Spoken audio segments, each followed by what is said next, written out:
Everyone, welcome to the session. आज हम discuss करने जा रहे हैं ग्रेड 8 की साइंस और उसका 8th chapter cell structure and functions. देखिए, हमें पता है हमारे आसपास जो चीजें हैं वो दो कैटेगरीज की होती हैं, लिविंग और नॉन लिविंग।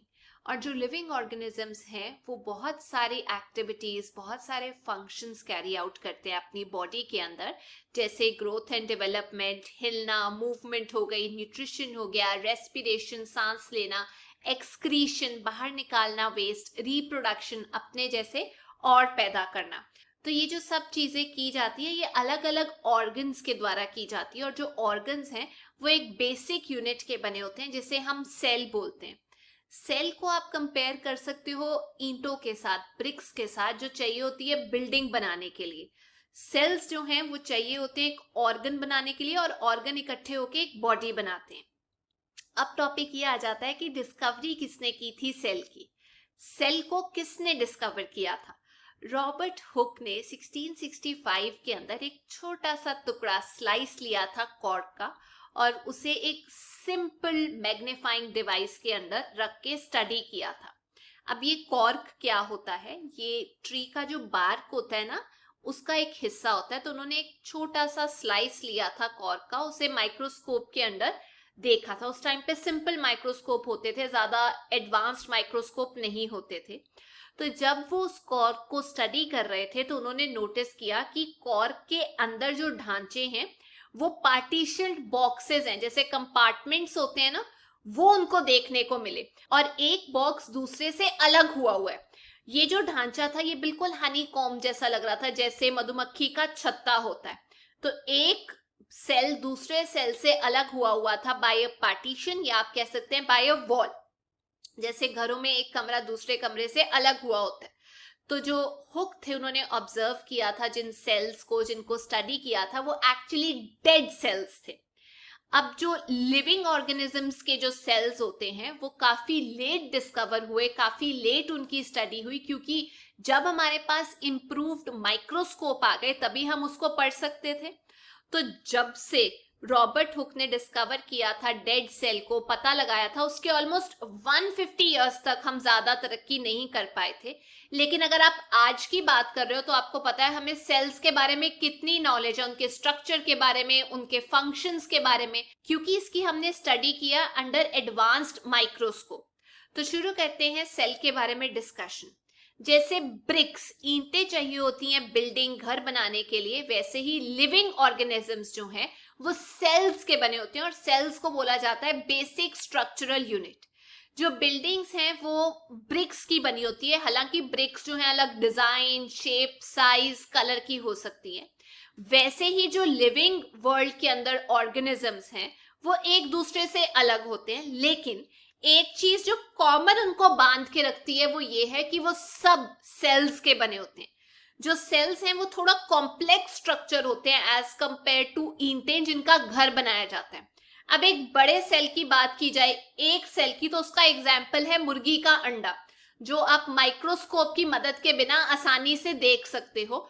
वो इतना बड़ा है कि अनएडेड आई से देखा जा सकता है।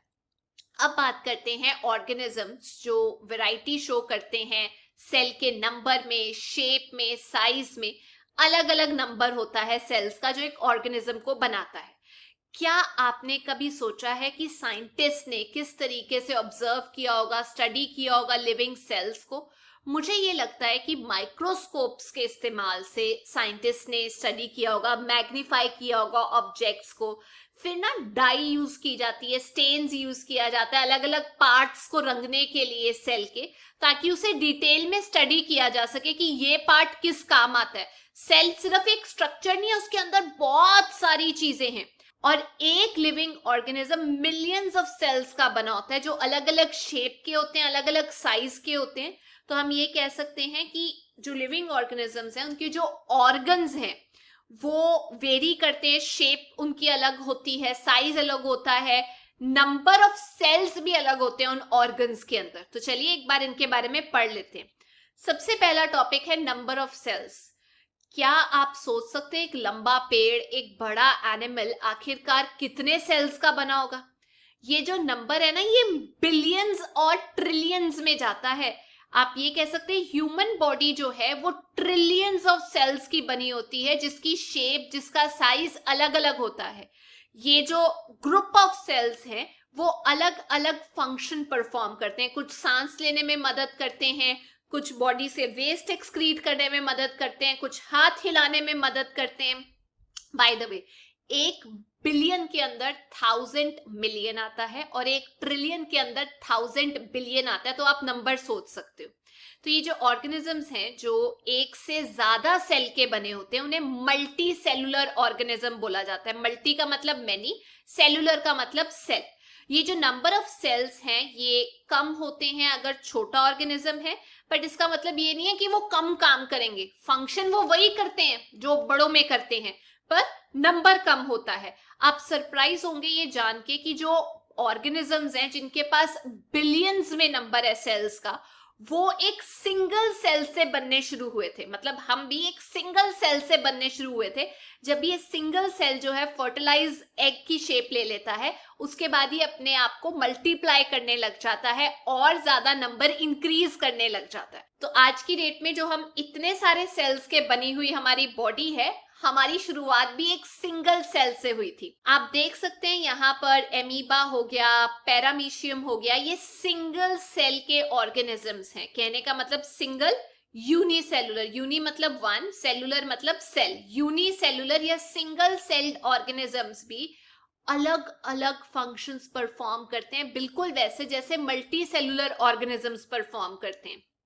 अगर बात की जाए एमीबा की, अगर आपको याद है 6th ग्रेड में भी हम लोगों ने पढ़ा था, वो एक सिंगल सेल्ड ऑर्गेनिज्म है जो कैप्चर भी करता है खाने को, डाइजेस्ट भी करता है, सांस भी लेता है, एक्सक्रीट भी करता है, ग्रो भी करता है, रिप्रोड्यूस भी करता है।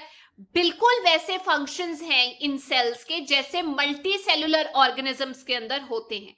तो हम ये कह सकते हैं कि सेल्स का नंबर कितना भी हो, वो फंक्शंस वही परफॉर्म करते हैं। और कुछ ग्रुप ऑफ सेल्स जो स्पेशलाइज सेल्स होते हैं वो टिश्यूज बनाते हैं। टिश्यूज इकट्ठे होके ऑर्गन्स बनाते हैं। क्लियर हो गया? सेल्स इकट्ठे होके टिश्यू, टिश्यू इकट्ठे होके एक ऑर्गन बनाते हैं, ऑर्गन इकट्ठे होके एक बॉडी बनाते हैं। अब आपके जो टीचर हैं अगर उनके पास कुछ दिखाने के लिए है तो वो एक स्लाइड के ऊपर आपको एमीबा दिखा सकते हैं, पैरामीशियम दिखा सकते हैं माइक्रोस्कोप के नीचे।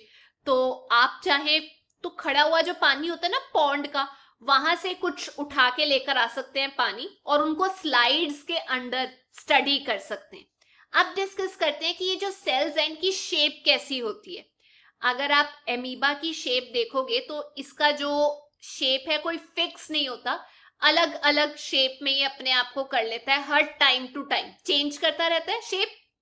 इसके ऐसे करके प्रोजेक्शंस निकलते हैं जब इसे खाना पकड़ना होता है, जिसे हम स्यूडोपोडिया बोलते हैं। स्यूडो मतलब फॉल्स, पोडिया मतलब फीट। तो ये ऐसे करके अपने आप को बड़ा कर लेता है, खाना पकड़ता है और वापस डिसअपियर कर जाता है अपने प्रोजेक्शंस को।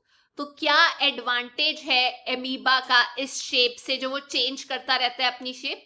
एडवांटेज ये है कि जब वो शेप चेंज करता है तो फॉर्मेशन होती है सूडोपोडिया की, जो हेल्प करता है खाने को कैप्चर करने में, उसको डाइजेस्ट करने में, और अगर वेस्ट निकालना हो तो भी वो अपनी बॉडी की जो शेप है उसे चेंज कर लेता है। क्लियर हो गया? अब आपकी बॉडी के अंदर होते हैं WBCs, व्हाइट ब्लड सेल्स, जो एक और एग्जाम्पल है सिंगल सेल का, जिसकी शेप जो है वो चेंज होती रहती है। लेकिन जो व्हाइट ब्लड सेल्स हैं वो एक सेल है। एमीबा जो है वो एक प्राणी है, एक ऑर्गेनिज्म है, एक इंडिपेंडेंट एग्जिस्टेंस रखता है। डिफरेंस समझ में आया? WBC सिर्फ सेल है, एमीबा एक ऑर्गेनिज्म है। अब आपको क्या लगता है कि कैसी शेप होगी ऑर्गेनिज्म की जिसके अंदर मिलियंस ऑफ सेल्स हैं? आप अलग अलग तरीके के सेल्स देख सकते हैं जो हमारे ब्लड के अंदर होते हैं, हमारी मसल्स के अंदर होते हैं, नर्वस सिस्टम के अंदर जो होते हैं।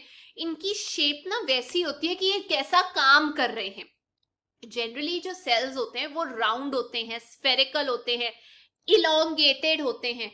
कुछ सेल्स जो हैं वो लंबे भी होते हैं और उनके पॉइंटेड एंड्स होते हैं। आप देख सकते हैं इसके अंदर कि ये जो पॉइंटेड एंड्स हैं ये ब्रांच आउट करते हैं, जैसे नर्व सेल के केस में जिसे हम न्यूरॉन बोलते हैं।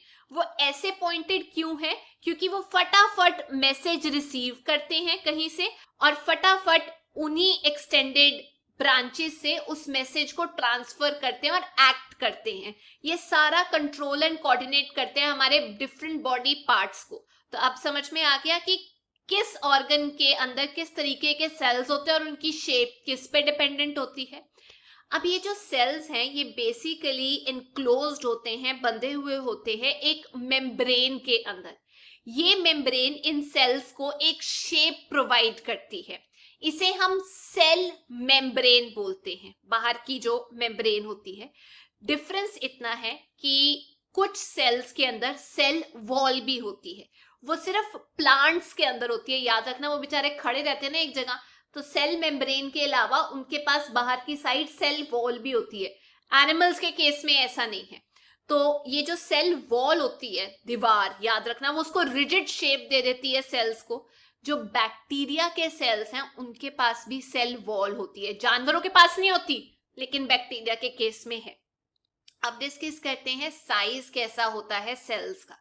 जो साइज है सेल्स का वो छोटा भी हो सकता है, 1 मिलियंथ ऑफ अ मीटर के बराबर भी हो सकता है, और कुछ सेंटीमीटर तक भी हो सकता है।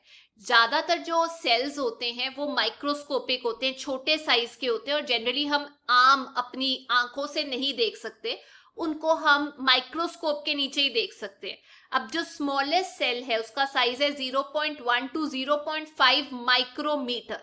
ये जो स्मॉलेस्ट सेल है ये बैक्टीरिया है।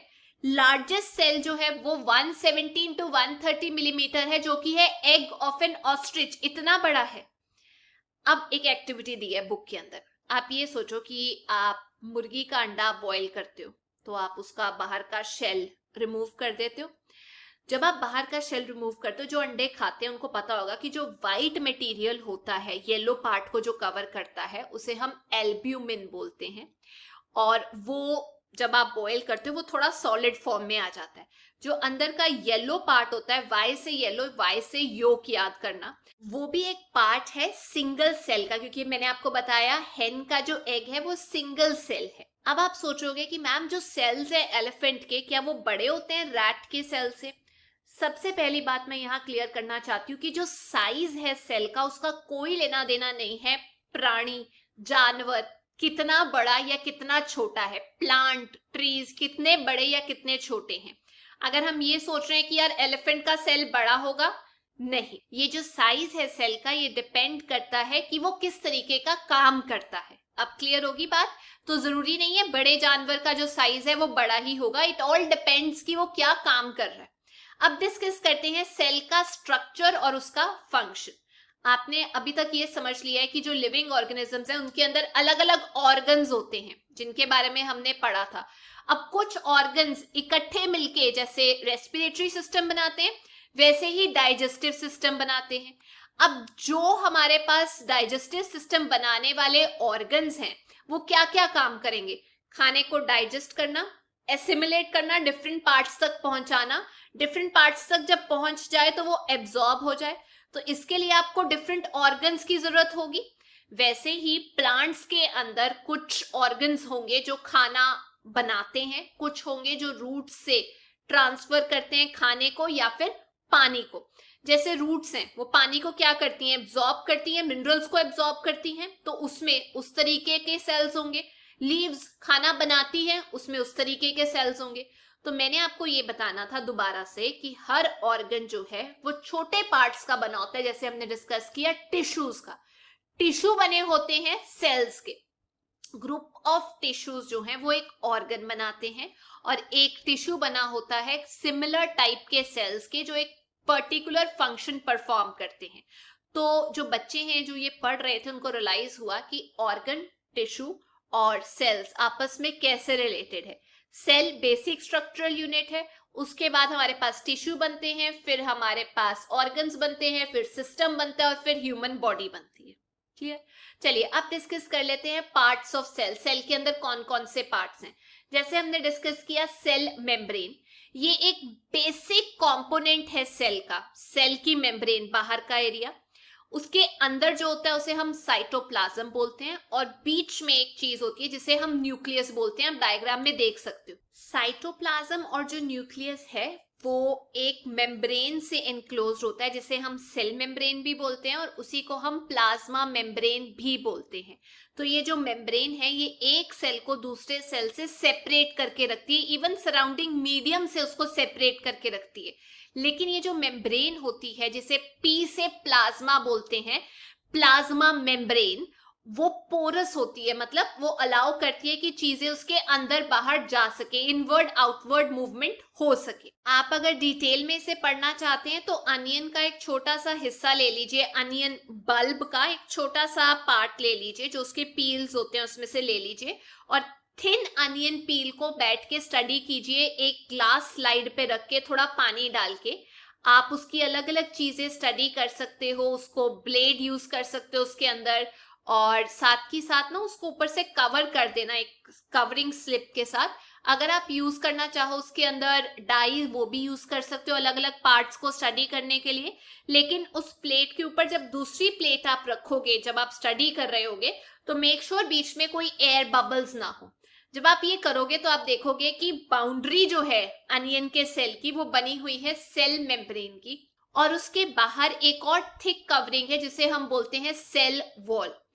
बीच में इस सेल के एक राउंड बॉडी होगी जिसे हम सेंटर में ज्यादातर देखते हैं, उसे हम न्यूक्लियस बोलते हैं। एक जेली लाइक स्ट्रक्चर होगा न्यूक्लियस और सेल मेम्ब्रेन के बीच में, जिसे हम साइटोप्लाज्म बोलते हैं। आप देख सकते हैं। अब बच्चे ये जानना चाहते थे कि आखिरकार क्यों प्लांट सेल्स को जरूरत होती है सेल वॉल की। देखिए, जैसे मैंने आपको बताया कि जो सेल वॉल है वो एक एडिशनल लेयर होती है सेल मेम्ब्रेन के बिल्कुल बाहर, जो चाहिए होती है प्लांट्स को प्रोटेक्शन के लिए, क्योंकि उनको प्रोटेक्शन चाहिए होती है टेम्परेचर से, हाई विंड से, एटमॉस्फेरिक मॉइस्चर से। इसीलिए उनको मेम्ब्रेन के अलावा एक थिक आउटर लेयर की जरूरत होती है जिसे हम सेल वॉल बोलते हैं। ये प्रोटेक्शन देता है प्लांट्स को, प्लांट्स मूव नहीं ना कर सकते इसीलिए। तो अगर आप सेल स्टडी करना चाहते हैं, ऑब्जर्व करना चाहते हैं लीफ के पील में से, तो आप निकाल सकते हैं ऐसे सेल्स को, एक हिस्से को निकाल सकते हैं ट्रांडेस कैंटिया एलोडिया में से, और स्लाइड के ऊपर रख सकते हैं। जैसे आपने अनियन को स्टडी किया, पानी डालो थोड़ा सा, उसके ऊपर एक और स्लाइड रख दो और फिर आप उसकी स्टडी कर सकते हैं। अब डिस्कस करते हैं एनिमल सेल्स में क्या डिफरेंट होता है as compare to plant cells. सबसे इंपॉर्टेंट चीज ये कि एनिमल सेल्स के पास सेल वॉल नहीं होती। आगे हम पढ़ेंगे प्लांट्स के अंदर प्लास्टिड्स होते हैं, एनिमल्स के अंदर नहीं होते। वैसे ही प्लांट्स के अंदर ना सेल्स के अंदर बड़े बड़े वैक्यूल्स होते हैं, एनिमल्स के अंदर वो बड़े बड़े वैक्यूल्स नहीं होते, उनके अंदर स्मॉल वैक्यूल्स होते हैं। न्यूक्लियस के बारे में हमें पता लग गया, थोड़ा और पढ़ेंगे, पर पहले पढ़ लेते हैं साइटोप्लाज्म के बारे में, जो एक जेली लाइक स्ट्रक्चर होता है सेल मेम्ब्रेन और न्यूक्लियस के बीच में। तो इसके अंदर अलग अलग कंपोनेंट्स होते हैं, ऑर्गेनेलीज होते हैं जो सेल के अंदर मौजूद होती हैं, वो साइटोप्लाज्म में ही फ्लोट कर रही होती है, जैसे माइटोकॉन्ड्रिया, गोल्जाई बॉडीज, राइबोसोम्स। इनके बारे में हम बाद में पढ़ेंगे। डिस्कस कर लेते हैं न्यूक्लियस के बारे में। ये बहुत इंपॉर्टेंट कंपोनेंट है लिविंग सेल का। जनरली गोल शेप में होता है, स्फेरिकल शेप में होता है, सेंटर में लोकेटेड होता है सेल के। आप इसे माइक्रोस्कोप के नीचे इजीली देख सकते हो। अब जो न्यूक्लियस है वो साइटोप्लाज्म से सेपरेटेड होता है, क्योंकि न्यूक्लियस के आसपास भी एक मेम्ब्रेन होती है, उसे हम न्यूक्लियर मेम्ब्रेन बोलते हैं। ये मेम्ब्रेन भी पोरस होती है, मूवमेंट होती है मटेरियल की साइटोप्लाज्म से न्यूक्लियस तक, न्यूक्लियस से साइटोप्लाज्म तक। माइक्रोस्कोप के नीचे जो हायर डेफिनेशन माइक्रोस्कोप है, आप इजीली ये न्यूक्लियस को देख सकते हो। और जब आप इसे देखोगे तो न्यूक्लियस के अंदर भी आपको छोटी छोटी चीजें दिखाई देंगी जिसे हम न्यूक्लियोलस बोलते हैं। ये भी छोटी छोटी स्फेरिकल बॉडीज होती है न्यूक्लियस के अंदर, और इनको हम न्यूक्लियोलस बोलते हैं। इसके अलावा न्यूक्लियस के अंदर थ्रेड लाइक स्ट्रक्चर होते हैं, धागे के जैसे स्ट्रक्चर होते हैं, देख सकते हैं, इनको हम क्रोमोसोम्स बोलते हैं। इनके अंदर जीन्स होती हैं, जैसे आपको बोला जाता है ना आपकी आंखें पापा पे गई हैं, मुंह मम्मी पे गया है, वो जीन्स जो है वो ट्रांसफर होती हैं generation to generation, parents to उनके बच्चों के पास। और जब सेल डिवाइड करता है तो ये जो क्रोमोसोम्स हैं ये भी डिवाइड करते हैं। सिर्फ जब सेल डिवाइड करता है तो आगे चले जाते हैं। तो याद रखना कि इनहेरिटेंस में जो आपको मिलता है वो क्रोमोसोम्स के जरिए मिलता है, आपके पापा मम्मी के जो ट्रेट्स हैं। अब बात कर लेते हैं जीन क्या होता है। जीन होता है इनहेरिटेंस का एक यूनिट। ये कंट्रोल करता है ट्रांसफर करना एक हेरिडिटरी कैरेक्टरिस्टिक्स पेरेंट्स से बच्चों के पास। मतलब कुछ ऐसी चीजें होंगी जो पेरेंट्स से बच्चों के पास जाती है, वो जीन से ही जाती है, और जीन्स किस में मौजूद होती है, क्रोमोसोम्स के अंदर। तो अलग अलग पेरेंट्स के अलग अलग ट्रेट्स जब मिलते हैं और कुछ जीन्स ट्रांसफर होती हैं, तो एक अलग बच्चा पैदा होता है जो कुछ हद तक पेरेंट्स जैसा होता है पर अलग भी आइडेंटिटी होती है। तो न्यूक्लियस का एक रोल हमें पता लग गया इनहेरिटेंस का। दूसरा ये कि वो दिमाग कहलाया जाता है सेल का, क्योंकि वो पूरे सेल की एक्टिविटीज को कंट्रोल करता है। अब ये जो इंटायर चीज है जो सेल के अंदर होती है, इसे हम प्रोटोप्लाज्म बोलते हैं। प्रोटोप्लाज्म में क्या आ जाता है, हमारे पास न्यूक्लियस भी आ जाता है और साइटोप्लाज्म भी आ जाता है। ये दोनों मिलके प्रोटोप्लाज्म बनाते हैं। अच्छा, क्या आपको पता है आज की डेट में जो न्यूक्लियस के आसपास मेम्ब्रेन है, पी से पहले की डेट में ऐसा नहीं होता था। तो बाकी ऑर्गेनेलीज के आसपास भी, जैसे राइबोसोम्स हो गया, माइटोकॉन्ड्रिया हो गया, उसके आसपास एक बाउंड्री है, स्पेसिफिक बाउंड्री है। पहले के सेल के अंदर ऐसा कुछ नहीं होता था, सब खिल रहा होता था, मिला जुला होता था।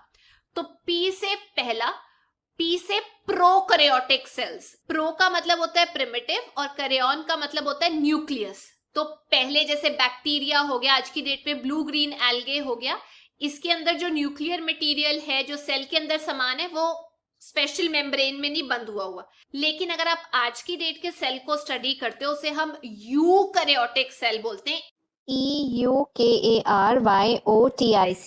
यूकैरियोटिक सेल्स के अंदर जो ऑर्गेनेलीज है उनके आसपास मेम्ब्रेन होती है। यू का मतलब ट्रू, कैरियन का मतलब न्यूक्लियस। तो ये आपको सब ऑर्गेनेलीज में दिख जाएगा आज की डेट में, एक्सेप्ट बैक्टीरिया या ब्लू ग्रीन एल्गे जो हमने डिस्कस किया था। अब जब हम अनियन पील को स्टडी कर रहे थे माइक्रोस्कोप के नीचे, तो आपने देखा होगा सेल के अंदर ना कुछ खाली स्ट्रक्चर्स भी थे साइटोप्लाज्म के अंदर, उसे हम वैक्यूल बोलते हैं। बड़े भी होते हैं, छोटे भी होते हैं, साइज के सेल के अंदर ही होते हैं। अब ये जो स्मॉलर साइज के होते हैं ये आपको ज्यादातर एनिमल्स में दिखाई देते हैं, लेकिन प्लांट सेल के अंदर ये बड़े साइज के होते हैं। इसके अलावा जब आपने सेल स्टडी किया था ट्राडेस्केंटिया लीफ का, तो आपने देखा होगा सेल के अंदर कलर्ड बॉडीज थी साइटोप्लाज्म में, उनको हम प्लास्टिड्स बोलते हैं। वो डिफरेंट कलर्स की होती हैं। कुछ प्लास्टिड्स जो हैं वो पी से प्लास्टिड्स, पी से पिगमेंट। अब कुछ प्लास्टिड्स के अंदर एक ग्रीन कलर का पिगमेंट होता है जिसे हम क्लोरोफिल बोलते हैं, और ये जो ग्रीन कलर के प्लास्टिड्स होते हैं इन्हें हम क्लोरोप्लास्ट बोलते हैं। ये ग्रीन कलर देते हैं लीव्स को, इसके बारे में हमने पढ़ा था पिछली क्लासेस के अंदर। और ये क्लोरोफिल जो है वो जरूरी होता है फोटोसिंथेसिस के लिए। इसके अलावा एक बार लास्ट में डिस्कस कर लेते हैं प्लांट और एनिमल सेल्स के बीच में क्या डिफरेंस है। आप टेबल में देख सकते हैं प्लांट सेल के अंदर हमारे पास सेल मेम्ब्रेन होता है, सेल वॉल होता है, न्यूक्लियस होता है, न्यूक्लियर मेम्ब्रेन होता है, साइटोप्लाज्म होता है, प्लास्टिड्स होता है और वैक्यूल होते हैं बड़े साइज के। एनिमल सेल के अंदर सेल मेम्ब्रेन होता है, सेल वॉल नहीं होता, न्यूक्लियस होता है, न्यूक्लियर मेम्ब्रेन होता है, साइटोप्लाज्म होता है, प्लास्टिड्स नहीं होता क्योंकि वो खुद अपना खाना नहीं बनाते, वैक्यूल भी छोटे साइज के होते हैं। तो ये कुछ बेसिक डिफरेंस है प्लांट्स और एनिमल सेल का। जाने से पहले एक और चीज बताना चाहती हूँ, जो सेल्स हमारी आउटर मोस्ट लेयर में मौजूद होते हैं स्किन के, वो डेड सेल्स होते हैं। कई बार आपने सुना होगा क्लीनिंग कर लो, ये कर लो। तो एक एडल्ट बड़ा इंसान almost 2 kg dead cells carry करता है। बिलियंस में छोटे छोटे फ्रेगमेंट्स होते हैं स्किन के अंदर जो हम लूज करते हैं, रोज खो देते हैं, मुंह साफ करते हैं, कुछ करते हो। इवन जब आप अपना हाथ ऐसे करके डस्टी टेबल के ऊपर से लेकर जाते हो, उसमें भी बहुत सारे सेल्स जो हैं आप वो लूज कर देते हो, शेड कर देते हो। आपको पता नहीं चलता, लेकिन वो जो इंप्रेशन लिया जाता है ना, जब कुछ केस हो जाता है, कोई क्राइम हो जाता है, तो क्राइम सीन से कुछ उठाया जाता है, तो वो स्टडी करने के लिए वो सेल्स के जरिए ही किया जाता है। तो ये थी आज की क्लास। आई होप आप लोगों को ये चैप्टर समझ में आ गया है। अगर आपको वीडियो अच्छी लगी तो please make sure you like, share and subscribe. I see you soon. Till then take care, bye bye.